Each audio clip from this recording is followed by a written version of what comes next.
Y'all ready to talk about sex now? Oh, I don't know. Sex.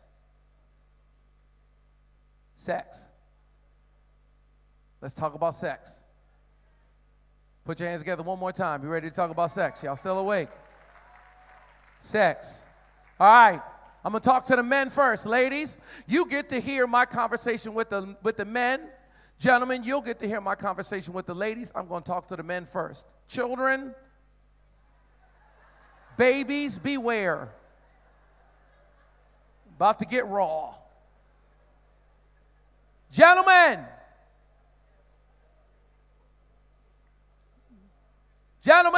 let me talk to you first. In your notes, gentlemen, ladies, you get to hear what I'm saying to the men. And then men, you'll get to hear what I say to the ladies. Gentlemen, in your notes, it says, right in session 3, it says, men judge relationship by the quantity and quality of the sexual relationship. That's how we judge it. Men, we judge relationship by the quantity and the quality of the sex. Women judge relationship by the level of romantic and relational intimacy and see sex as the proof of that intimacy. Trying to put these notes on the screen. Y'all ready? Men judge the relationship by the quantity and quality of the sexual relationship.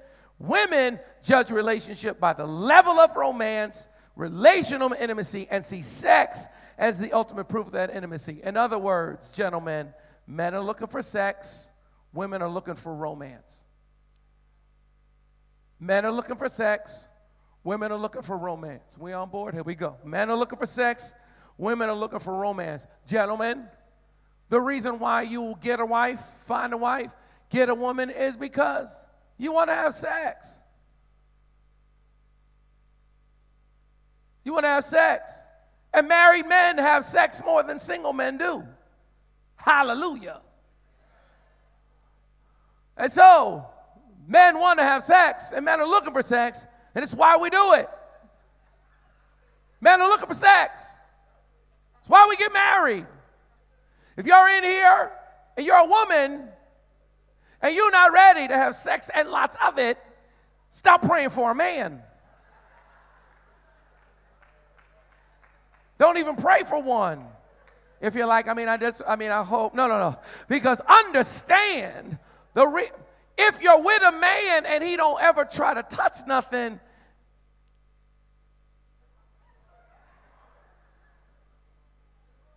the flesh is still going to want to grab.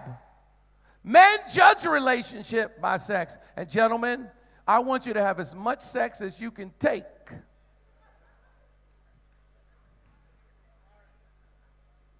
I want you to, the way for you to do that and have that is to find a wife, find a good thing, and receive favor from the Lord, and have favor whenever you want.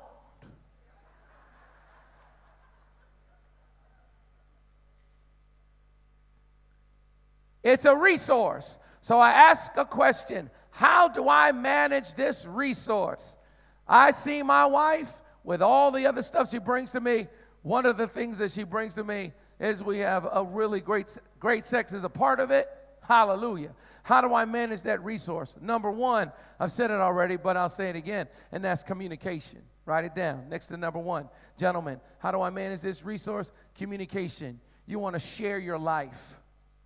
Share your life. Don't be a tester. Don't be a tester. The more you talk and are relationally intimate and more conversations you have, the more likely she's going to be interested in sleeping with you. A woman is not necessarily interested in sleeping with you if you're just walking in and saying, let's go, drop them. You're talking to them during the day. I start setting myself up around 9. Sending texts, calling, what's up, how you doing, boom, how's your day? Let me tell you what's going on with me. Because I realize that conversation is the key. And one of the ways that I manage the resource is through communication. Second way I manage the resource, number 2, gentlemen, is consistency. Consistency. Gentlemen, write this down. You aren't a good husband if you only touch your woman when you want to have sex with her. You're just not good. You're not really managing the resource properly. You got to hug her more than just when you want to grab on her. Because women are looking for relation and intimacy and love. They don't want to seem like they're just this physical object that you're just trying to jump on top of. And so you're not wise if you don't hug them every now and then and give them a hug. And my wife and I have a rule with hugs where when I hug her, the first 10 to 15 seconds of the hug is saved. Have my hands on her waist, I rub her back, and in my mind, I'm counting. 1 Mississippi, 2 Mississippi, 3 Mississippi. If she holds on to me for longer than 15 Mississippi, I can't totally promise that my hands won't move to where the Lord wants them, because there's a gravitational pull from that thing at the bottom. But what I'm saying is that initially, it's just a saved hug. You're not a good husband if you only touch your woman when you want to have sex with her. So there's romance I suggest. Gentlemen, let me give you a couple of things of some consistent romance I suggest. Number 1, flowers. Do y'all give flowers here? No? Flowers are bad? Flowers are bad?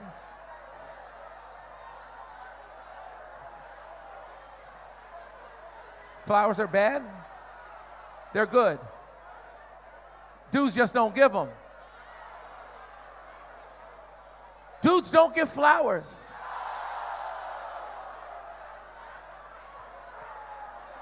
Because they cost money? They like Momo.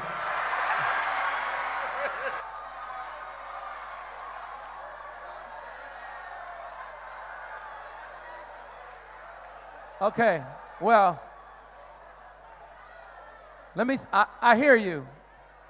But gentlemen, let me tell you something. Let me tell you something.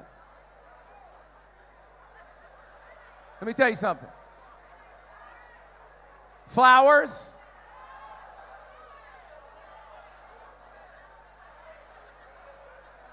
No.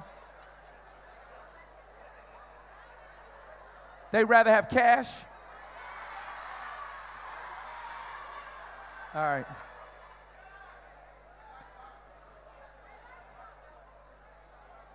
Flowers. Here's my thing. Here's my thing about flowers. I'm sorry, maybe it's just American. But when I bring flowers, especially to the job, when I take flowers to my wife's job, it's like all day she's looking at something that reminds her of me. It's just all day long she's just thinking. There's just juices flowing all day. But I'll leave it alone. Date night. You ought to date once a week, gentlemen. Take her out somewhere. Can't just leave her in the house all the time. Women want to go somewhere. Dates.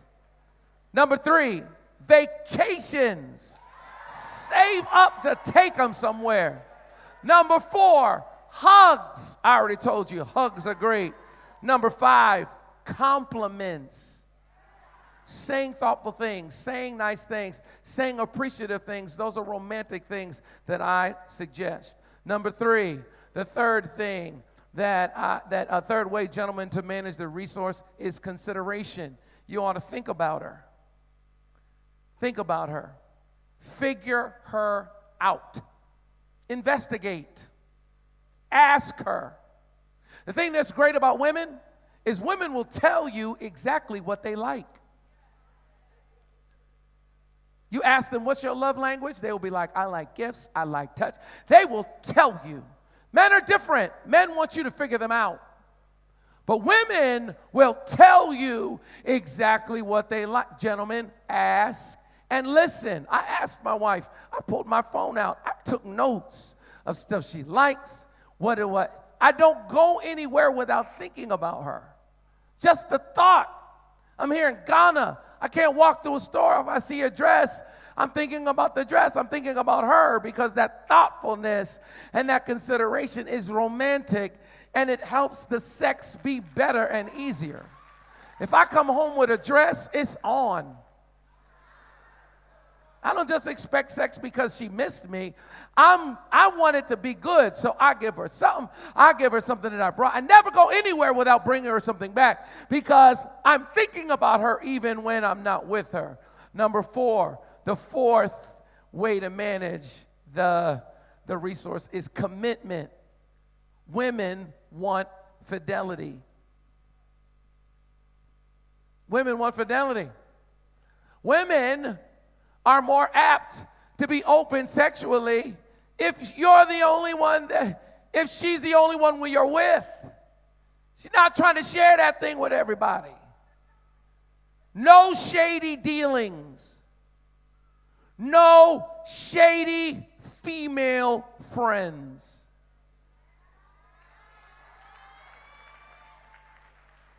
Gentlemen, I know I'm walking heavy. No shady female friends. Not like, oh, well, she's on my phone. Oh, well, she's just a friend. Oh, well, she just understand. It's hard to be friends with somebody cute. Now, if she's a monster, you can be her friend. And even then, women don't really trust it because they know the monsters work hard to get that stuff. Gentlemen, let me give you some sex tips. You want to be a good lover, gentlemen? Let me give you some sex tips, what women would love for me to tell you. Number 1 is keep the balance. Keep the balance. When I say the balance, I mean banging versus making love.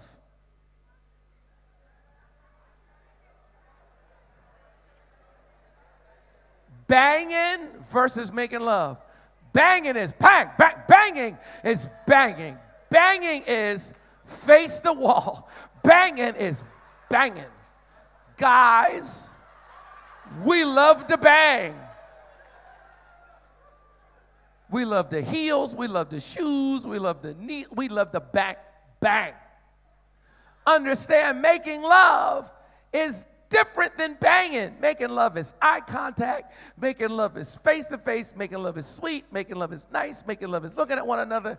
And men, we like to bang, but we got to think about the balance. They want some romantic love making sometimes. They don't just want the banging all the time.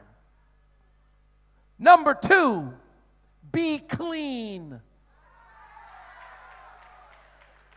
Oh, help us, Holy Ghost. Gentlemen, be clean. Take a shower. Just came in from work. Just came in, you're sweating, you're raw, shower up. Make sure your nails,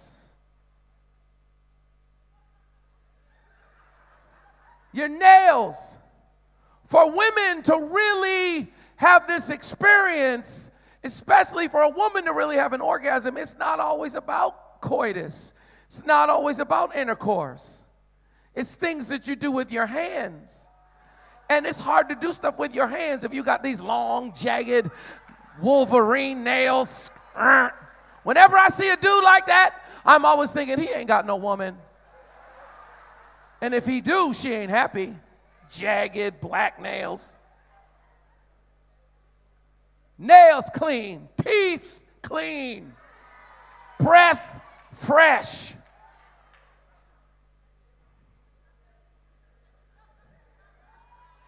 Number 3, gentlemen, I know I'm walking heavy. You want to be a good lover. Number 3, gentlemen, start slow. Gentlemen, start slow. It's not about the size. It's about the motion of the ocean.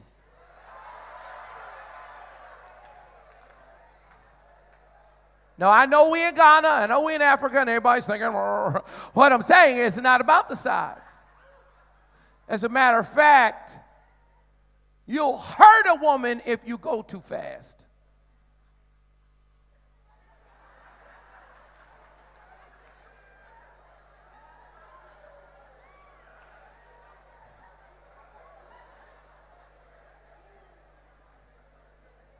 The thing about sex is that the average female vaginal canal is 3 to 3.5 inches long.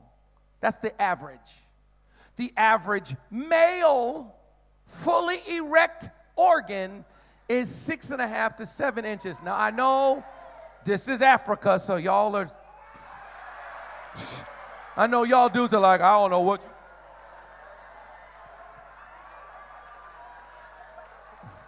Maybe them just American stats. But what I'm saying to you is the average man is 6.5 to 7 inches fully erect. That means that you already have enough to fill her up.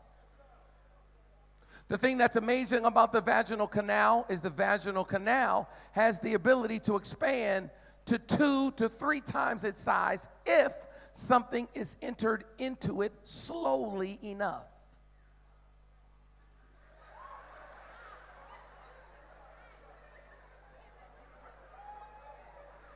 This is grown folk talk. So, if she's 3.5 inches in the canal, and you're 7 inches, let's say you're 7. If you go right for broke, bang, you could cause pain initially because you didn't give it enough time to adjust. But if you just a little and say, oh, a little bit more is coming, and then a little bit and a little bit more coming, there's a little bit more, you ready? A little bit more coming. You will give it some time to be prepared for all you got. I'm going to make everybody clap on that one.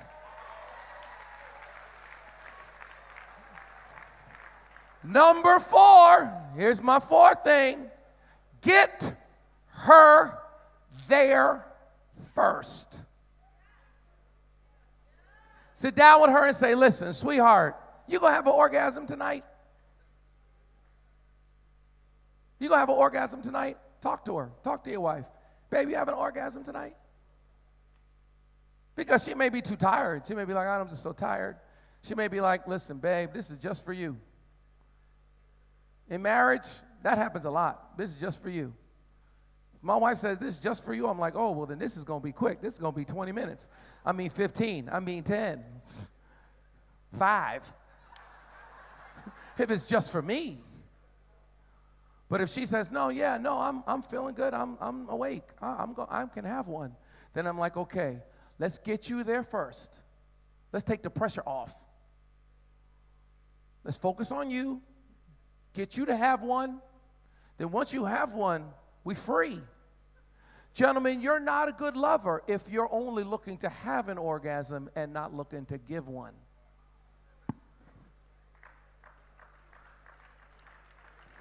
I'm going to make every dude clap. Dude clap. Maybe she don't want to sleep with you because you don't ever do nothing but ride.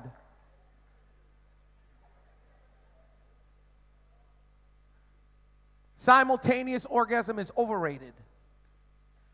It's overrated. You see it in movies, you see it on TV, it's overrated. We're going to do it at the same time. At the same time. It's overrated. It's not realistic.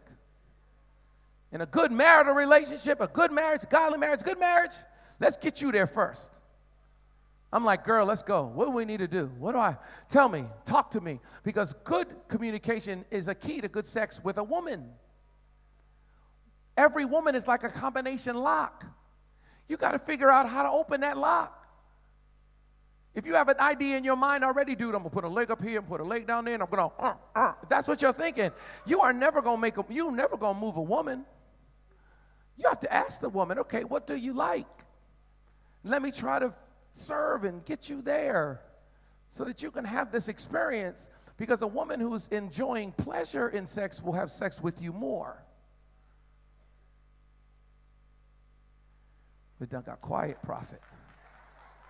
Oh, help us. I'm going to make everybody clap. Clap, clap, clap, clap, clap, clap, clap. All right, I'm almost done. Women. Here we go. I just finished talking to the men. Now I'm going to talk to the women. Women, talk to me, ladies.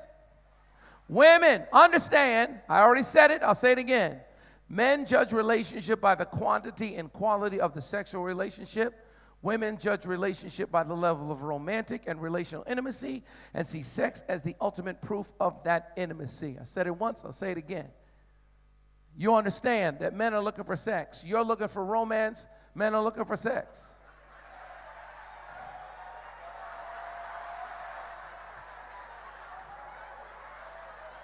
Men are looking for sex. Women are looking for romance.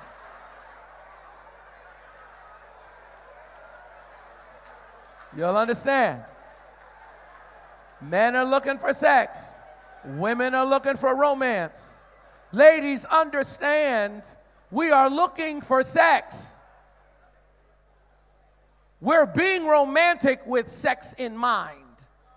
If you want romantic gestures to continue, then you must reward those romantic gestures with sex, because men are looking for sex. Now, one of the challenges, and I have something, ladies, in the book there, you'll see I've got a picture there of an iceberg. See that, ladies, in the book? Shit, look at somebody else's book. There's an iceberg there. I wonder if it's in the PowerPoint. There's an iceberg there. The iceberg, the top of it is what is seen. Below the surface is what is unseen.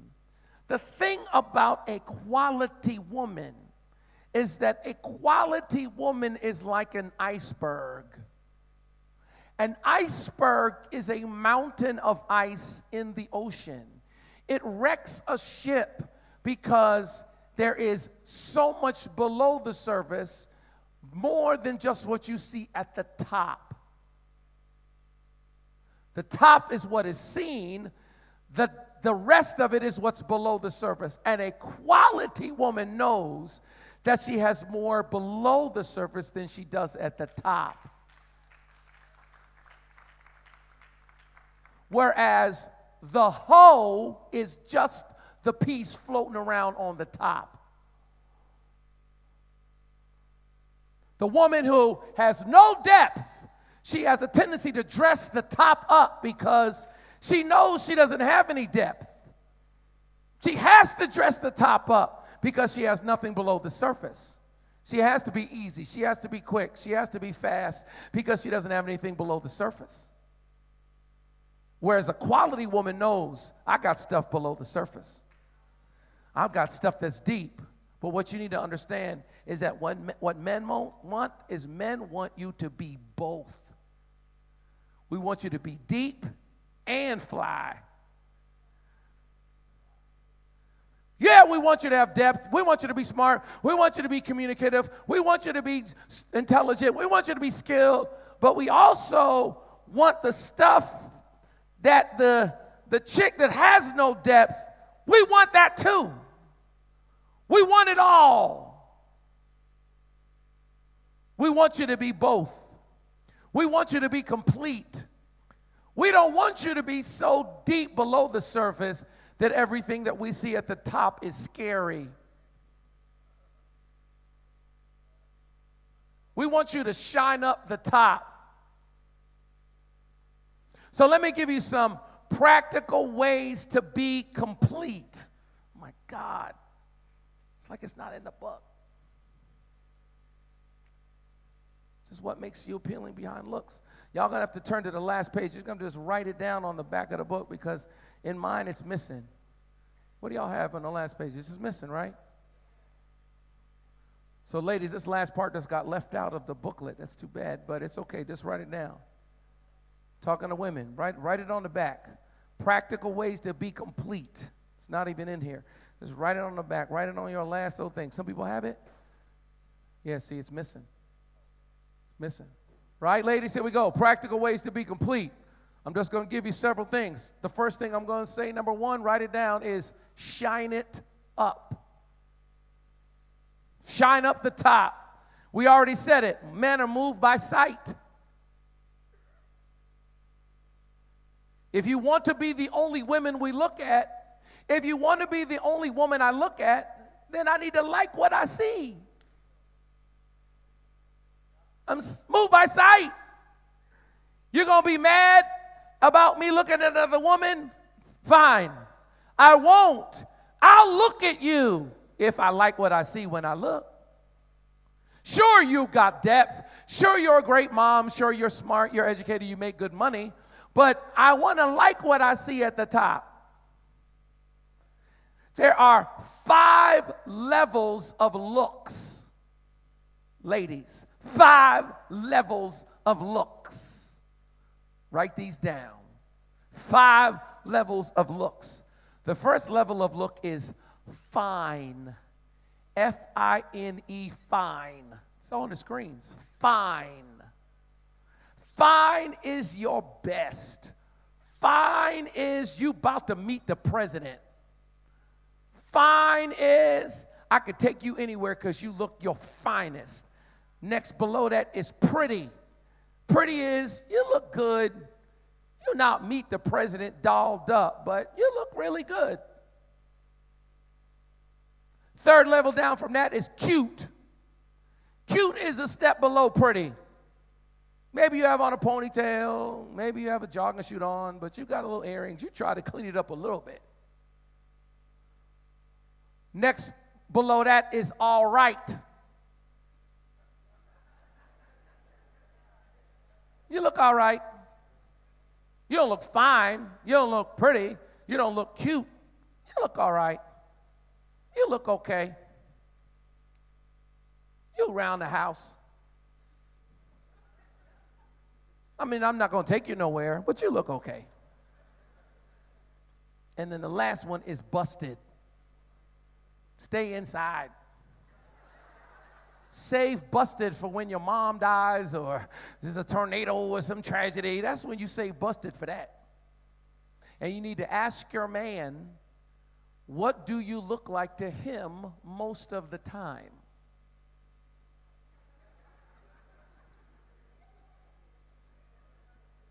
If you have a man, you should ask him. Don't ask him right now because we got to pray. But you should ask him, most of the time, what do I look like? When you see me most of the time, what do I look like to you? If he says, most of the time when I see you, you look okay.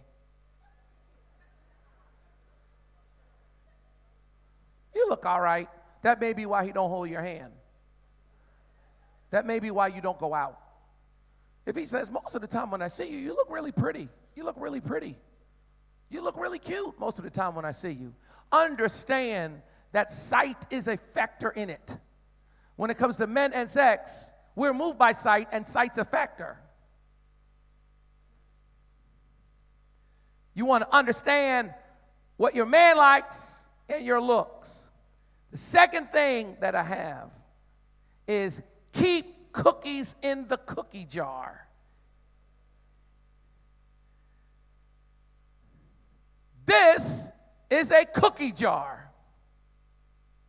The purpose of a cookie jar is to have cookies in it. Have you ever been to anyone's house and they had a cookie jar and there was no cookies in it? Y'all have cookies jars here? Not really? Yeah. None worse. You're going to somebody's house, they have a cookie jar, says cookies on it. You go to open it and there's no cookies. The purpose of the cookie jar is cookies. Ladies, the purpose of that thing that God gave you down there, that is a cookie jar. Its purpose, think about it. Its purpose, even if you argued that its purpose is to have children, it has to go through trauma to have a child. It's pain, it stretches, it's difficult for it to have a child. I mean, yeah, it's a birth canal in the few times that you have a child. And if you have more than 3 or 4 or 5 children, even 6 or 7 children, still, that's not the purpose. I mean, yeah, a baby came out of there, but that's not the purpose. It had to go through trauma to get something out of it. The purpose of it is not for it to bleed. I mean, it bleeds once a month, but then you're trying to get it to stop bleeding, and that's not really the purpose of it. You don't pee out of it. What is its purpose? Its purpose is that there is something that fits in there perfectly. It's the thing that men have.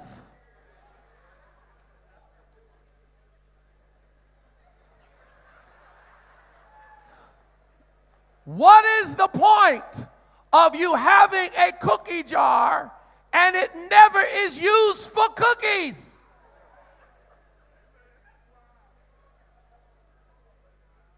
If you're my wife, I shouldn't have to fall asleep next to a cookie jar and never get a cookie. Especially when its purpose is cookies. And I got quiet in here, boy.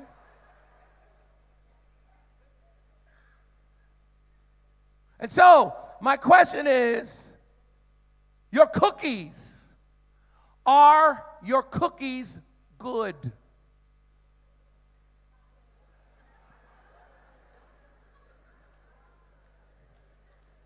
This is my husband, he my man, he got to stay with me. All right, I hear you, sweetheart.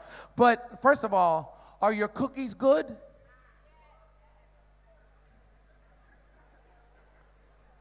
Let me tell you what a good cookie is. Good cookies, number one, are moist. Write it down. Don't nobody like no dry, crunchy, crackly, flaky cookie. I told you we're going to go there.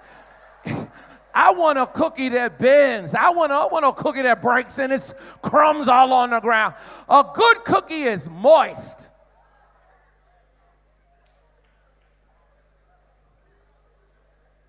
A good cookie is sweet. Don't nobody want no sour, bitter cookie. I want a cookie that's saying yes.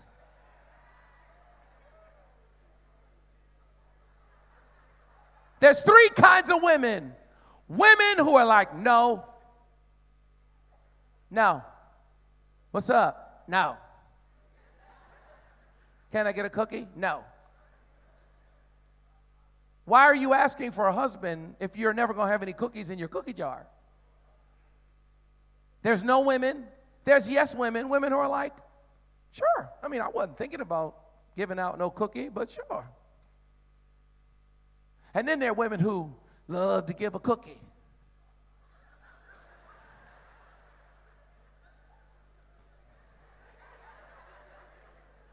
Oh, hallelujah.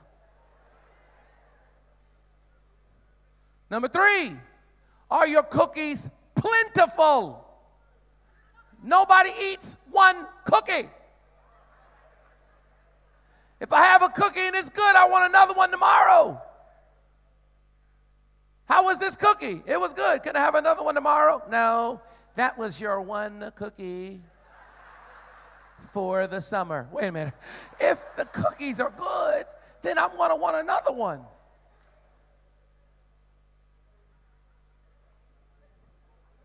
Number 4, is there any variety to your cookies? Is it always oatmeal raisin every time? You ain't got no chocolate chips in there. We always got to do it the same way. Every time. Is there variety? That's cookies.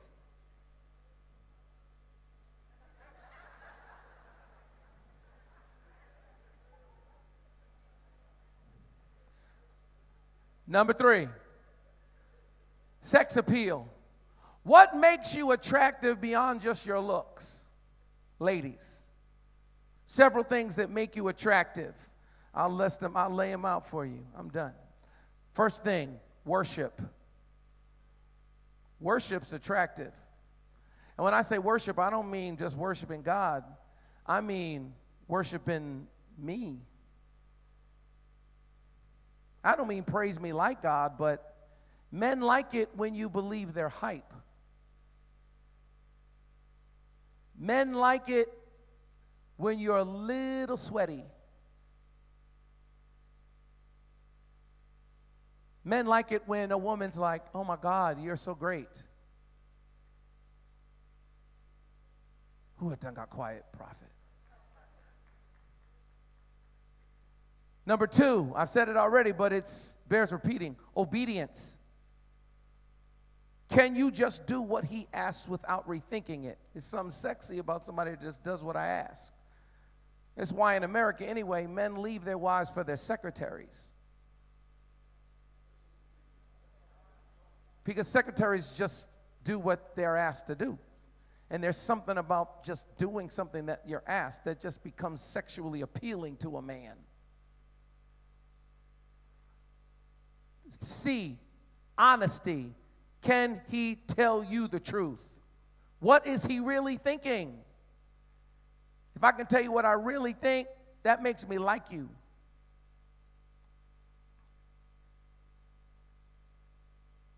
If I can't be honest, I don't like you if I can't be honest with you. I want to tell you the truth. I want to tell you, you look really tired today. I want to be able to say to you, I don't know if I'm quite as happy as I once was. Can we be honest about that without you getting emotional? Number 4, trust. Do you believe him? There's something sexy about trust. There's something appealing about a woman that trusts you. I know that we've been through stuff where people have burnt our trust, but there's something appealing about a woman that actually has faith in you.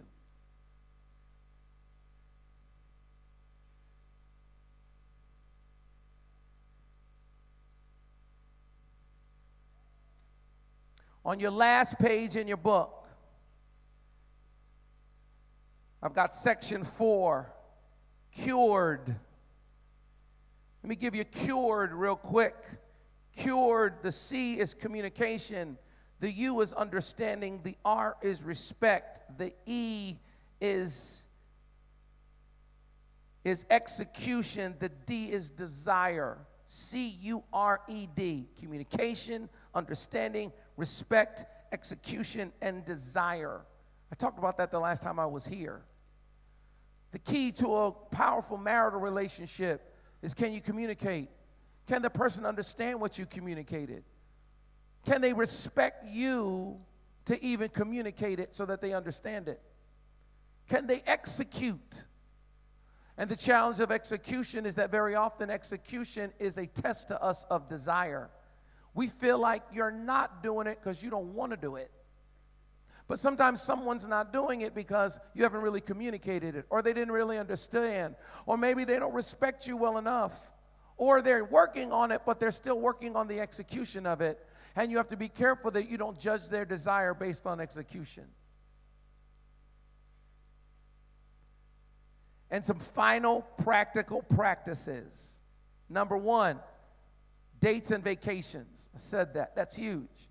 I counsel hundreds of couples. I counsel power couples at this point.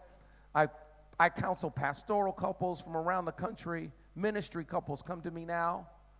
And they look at me and my wife, LaShawn, and they're like, oh my God, you guys have this amazing relationship. And I'll say to them, yeah, but we go on dates and we go on vacation. Second practical practice, keep children out of your room. Keep children out of your room.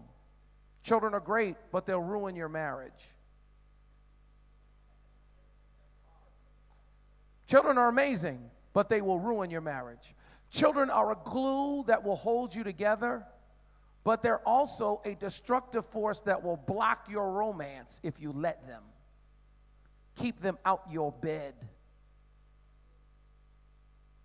It's a huge thing in America. I don't even know if it happens here in God. It's a huge thing in America. Can nobody make their child sleep in their own bed anymore?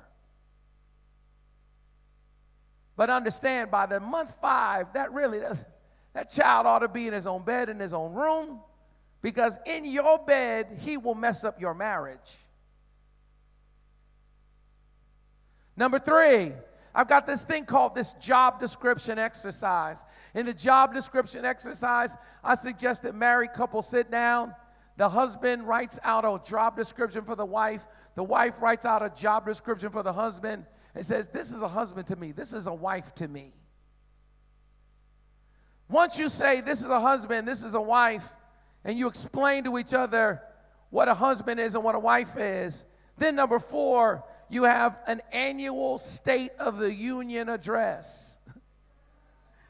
Meaning that once a year you just sit down and you just talk about the state of your union and talk about your relationship and how well you're meeting the criteria with which you have decided what's a husband and what's a wife. I've got books out there that will even break that down further, because sometimes agreement is easier if we agree with a third party. Number 5, I say there needs to be a division of labor. Division of labor means that if she has gifts where you don't, and he has gifts where you don't, then be a team. Trust each other with the skills and the gifts that you have. Don't cross into each other's lanes. If she's really great with the kids and really great with their education, then let her handle that. If he's really great with the finances and really great with the investments, then let him handle that. And respect the division of chores and labor that you set up for your life. Number 6, identify allies and enemies. Figure out who's on the side of your relationship. Figure out who's against it. Even if you have people that are enemies to your relationship, even if you can't totally get rid of them, at least know that they're an enemy. At least know that you have an ally. And then number 7, finally, get some wealth. Tell somebody, get some wealth. Tell somebody else, get some wealth. Your whole marriage, family, foundation, relationship takes on a different perspective when you understand that there are resources that you're building together. That God has given you this power of family so that you can build this power base so that you can have life and have it to the full. Put your hands together if you heard something from the Lord tonight. Come on, if you heard something from the Lord, put your hands together. You heard something. I know I walked heavy tonight. All right. Sit down.